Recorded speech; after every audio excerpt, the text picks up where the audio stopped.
মাত্র কয়েক পিস মাংস এবং হাড় দিয়ে আজকে এমন একটা মজার রেসিপি শেয়ার করব। হ্যালো এভরিওয়ান, আসসালামু আলাইকুম। ওয়েলকাম টু মাই চ্যানেল ঝটপট রেসিপি। আজকে দেখাবো গরু মাংস দিয়ে বুটের ডালের রেসিপি। প্রথমেই নিয়ে নিয়েছি প্রায় 200 গ্রামের মতো বুটের ডাল, আগে থেকে ভিজিয়ে রেখেছি। নিয়েছি 4-5টার মতো আলু এভাবে কেটে। কিছু হাড় সহ চর্বি সহ মাংস নিয়েছি প্রায় 750 গ্রামের মতো। কড়াইতে কিছুটা তেল দিয়ে দিচ্ছি গরম মশলা, যেমন লবঙ্গ, এলাচ, দারচিনি এবং কয়েকটা শুকনো মরিচ। সাথে দিয়ে দিচ্ছি কয়েক টুকরো তেজপাতা। দিয়ে মশলাটা কিছুক্ষণ ভেজে দিয়ে দিচ্ছি হাফ কাপ পরিমাণ পেঁয়াজ কুচি। পেঁয়াজ কুচিটা কিছুক্ষণ ভেজে নেব।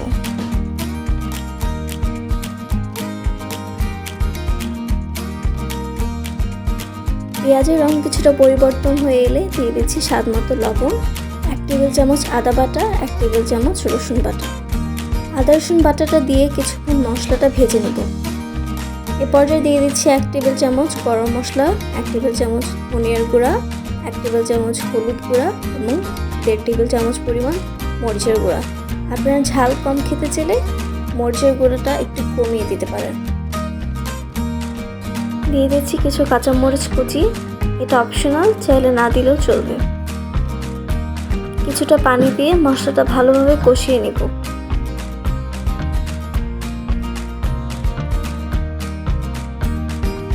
পর্যায়ে মশলা থেকে তেল বের হয়ে গেলে বুঝে নিতে হবে মশলা কষানো হয়ে গেছে। এবার মাংসগুলো দিয়ে কিছুক্ষণ নাড়াচাড়া করে দমে দিয়ে সিদ্ধ দিব।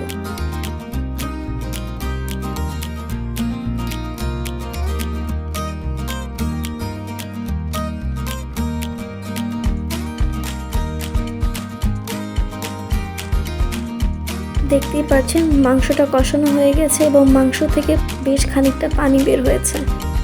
এ পর্যায়ে আমি দিয়ে দিচ্ছি বুটের ডাল এবং আলু দিয়ে কিছুক্ষণ কষিয়ে নিব।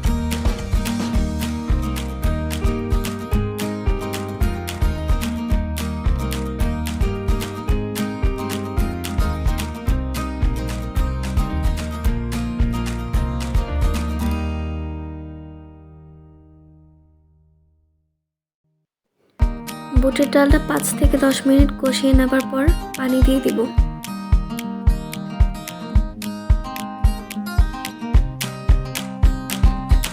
বুটের ডাল সিদ্ধ হতে যেহেতু সময় লাগে, সেক্ষেত্রে পর্যাপ্ত পরিমাণ পানি দিয়ে 20 থেকে 30 মিনিট রান্না করে নেব।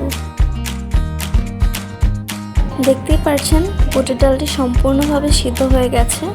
এখন কিছুটা ভাজা জিরা গুঁড়ো দিয়ে নাড়িয়ে নামিয়ে নিব।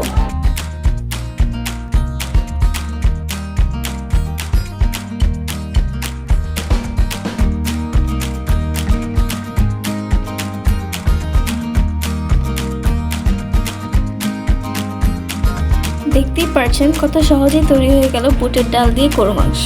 মচমচে পরোটা দিয়ে সকালবেলা এই তরকারিটি খেতে বেশ মজাদার। সকালের নাস্তায় এমন একটি রেসিপি অবশ্যই ট্রাই করতে পারেন। আমার চ্যানেলটির সাথেই থাকুন। আল্লাহ হাফেজ।